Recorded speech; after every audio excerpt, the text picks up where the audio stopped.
Kamar mandi adalah tempat suci rasa malu saya. Air panas membersihkan kotoran hari ini dan air mata diam saya. Satu-satunya tempat keluarga tidak bisa melihat saya hancur di bawah beban menafkahi.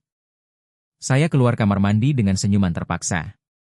Putri saya Isabella mengira saya pria terkuat di dunia. Andai dia tahu betapa rapuhnya perasaan saya.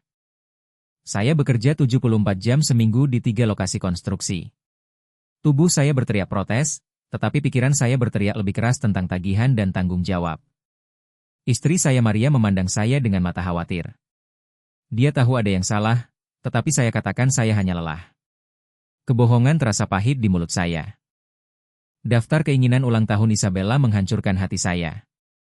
Hal-hal sederhana yang seharusnya mampu saya beli tetapi tidak bisa. Saya akan kerja shift tambahan dan berpura-pura itu kejutan. Tagihan perbaikan mobil menghabiskan dana darurat kami. Sekarang setiap pengeluaran tak terduga terasa seperti langkah menuju keruntuhan finansial. Saya melewatkan drama sekolah Isabella untuk bayaran lembur. Menonton video ayah lain nanti, saya menangis di kamar mandi lagi. Waktu adalah pengorbanan termahal saya. Cedera punggung saya dari kerja tidak diobati berbulan-bulan. Rasa sakitnya konstan, tetapi tagihan rumah sakit akan menghancurkan kami. Saya telan obat sakit dan terus bekerja. Maria menemukan surat peringatan penggusuran yang saya sembunyikan di kotak peralatan. Air mata diamnya lebih menyakitkan daripada teriakan apapun. Topeng akhirnya runtuh. Mengapa kau berbohong pada kami?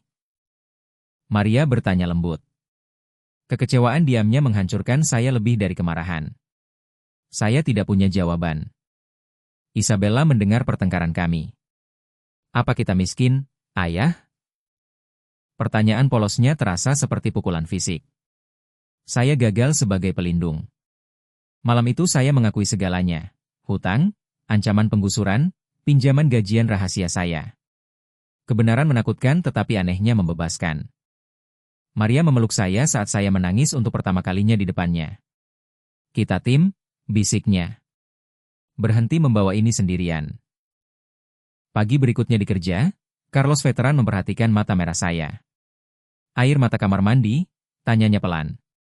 Dia tahu karena dia pernah di sana juga. Carlos berbagi titik terendahnya, tinggal di truknya dengan 2 anak. Kerja keras saja tidak pernah membangun kekayaan, katanya. Itu hanya mempertahankan kelangsungan hidup.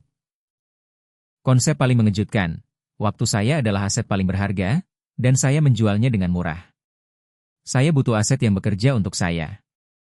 Carlos mengajar saya melihat keterampilan konstruksi sebagai bisnis, bukan hanya tenaga. Saya bisa membangun untuk klien langsung, memotong perantara. Pekerjaan sampingan pertama saya menghasilkan lebih dalam 3 hari daripada seminggu lembur. Klien bayar tunai, dan saya simpan 100%. Maria dan saya membuat anggaran nyata pertama bersama. Tidak ada rahasia lagi, tidak ada malu lagi. Kami partner melawan pertempuran sama.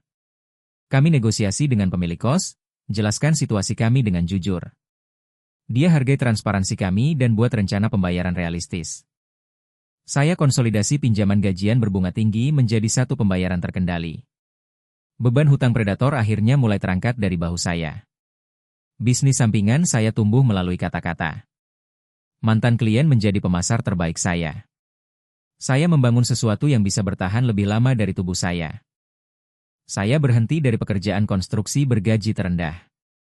Ketakutan luar biasa, tetapi waktu ekstra dengan keluarga terasa tak ternilai segera. Bulan pertama pendapatan bisnis melebihi gaji lama, saya bawa Isabella ke taman daripada bekerja. Dia perhatikan perubahan segera. Maria mulai bantu administrasi bisnis. Keterampilan organisasinya melengkapi keahlian konstruksi saya sempurna. Kami menjadi partner sejati. Kami lunasi pinjaman gajian terakhir. Membakar dokumen terasa seperti menyaksikan tahun-tahun malu finansial berubah menjadi abu dan hilang. Saya akhirnya periksa dokter tentang cedera punggung. Kelegaan fisik dan finansial, kami mampu perawatan kesehatan proper sekarang. Bisnis kami mempekerjakan karyawan pertama, ayah muda berjuang seperti saya dulu. Mengajarnya terasa seperti menyelesaikan lingkaran suci. Ulang tahun ke-9 Isabella segalanya yang dia impikan. Bukan karena hadiah mahal, tetapi karena ayahnya hadir sepenuhnya dan bahagia. Kami beli properti investasi pertama, sewa kecil yang akan bayar hipotek kami suatu hari. Aset akhirnya bekerja untuk keluarga kami. Carlos dan saya masih bertemu bulanan, tetapi sekarang sebagai partner bisnis dan teman. Murid telah menjadi layak untuk guru. Saya mulai mengajar kelas literasi finansial di pusat komunitas. Setiap ayah saya bantu terasa seperti menyembuhkan bagian lain masa lalu saya. Kamar mandi menjadi tempat pembersihan, bukan menangis. Saya cuci kotoran fisik hari ini sekarang, bukan rasa sakit emosional dan ketakutan finansial.